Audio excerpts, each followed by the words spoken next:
Saudari dan saudara yang terkasih di dalam Tuhan Yesus, marilah kita berdoa, doa yang diajarkan oleh Tuhan Yesus sendiri.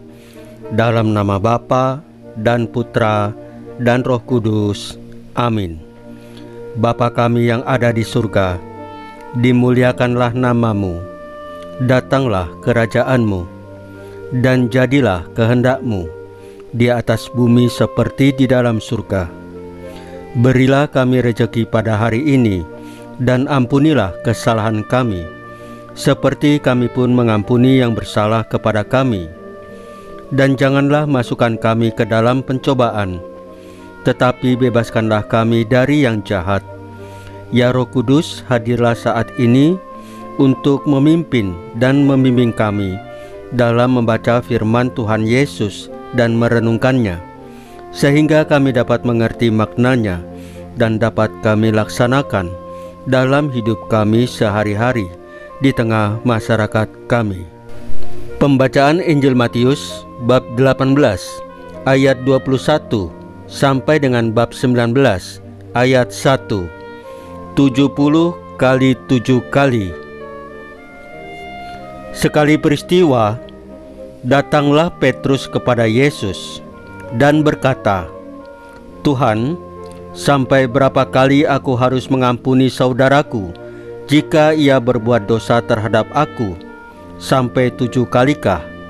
Yesus menjawab, "Bukan hanya sampai 7 kali, melainkan sampai 70 kali 7 kali. Sebab hal kerajaan surga itu seumpama seorang raja yang hendak mengadakan perhitungan dengan hamba-hambanya. Setelah ia mulai mengadakan perhitungan, dihadapkanlah kepadanya seorang yang berhutang 10.000 talenta. Tetapi karena orang itu tidak mampu melunasi utangnya, raja lalu memerintahkan supaya ia beserta anak istri dan segala miliknya dijual untuk membayar utangnya. Maka bersujudlah hamba itu dan menyembah dia, katanya, 'Sabarlah dahulu, segala utangku akan kulunasi.' Tergeraklah hati raja oleh belas kasihan akan hamba itu, sehingga hamba itu dibebaskannya dan utangnya pun dihapuskannya. Tetapi ketika hamba itu keluar, ia bertemu dengan seorang hamba lain yang berutang 100 dinar kepadanya. Kawan itu segera ditangkap dan dicekik. Katanya, 'Bayarlah hutangmu.' Maka sujudlah kawan itu dan minta kepadanya, 'Sabarlah dahulu, utangku itu akan kulunasi.' Tetapi ia menolak dan menyerahkan kawannya ke dalam penjara sampai semua utangnya ia lunasi. Melihat itu, kawan-kawannya yang lain sangat sedih, lalu menyampaikan segala yang terjadi kepada tuan mereka.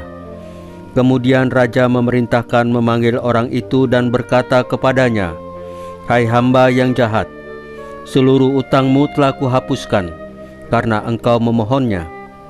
Bukankah engkau pun harus mengasihani kawanmu seperti aku telah mengasihani engkau?' Maka marahlah tuannya dan menyerahkan dia kepada algojo-algojo sampai ia melunasi seluruh utangnya. Demikian pula Bapakku yang di surga akan berbuat terhadapmu, jika kalian tidak mengampuni saudaramu dengan segenap hatimu."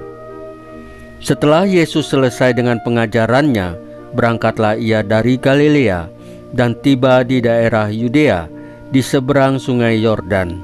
Demikianlah sabda Tuhan. Terpujilah Kristus. Saudari dan saudara yang terkasih di dalam Tuhan Yesus, ketika Petrus bertanya kepada Yesus, "Berapa kali aku harus mengampuni saudaraku?" Ia mengira sudah murah hati jika mengampuni 7 kali. Tetapi Yesus memecahkan cara pikir itu. Yesus menjawab, 70 kali 7 kali. Itu bukan sekedar angka, melainkan sebuah cara hidup, suatu undangan dari Tuhan untuk menjadi seperti Dia sendiri, yaitu panjang sabar, besar kasih, dan penuh pengampunan. Kita hidup dalam dunia yang mudah melukai dan juga mudah tersinggung. Dunia yang cepat menuntut balas, namun lambat untuk mengampuni. Di tengah dunia seperti ini, sabda Yesus menjadi tantangan sekaligus harapan.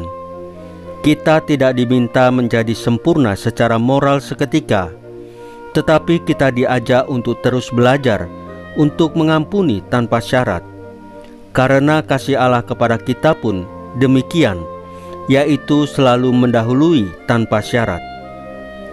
Dei Verbum mengajarkan bahwa sabda Allah bukan sekedar kata-kata yang dibaca, tapi sungguh hidup, bekerja dan menyapa kita lewat hidup keseharian kita.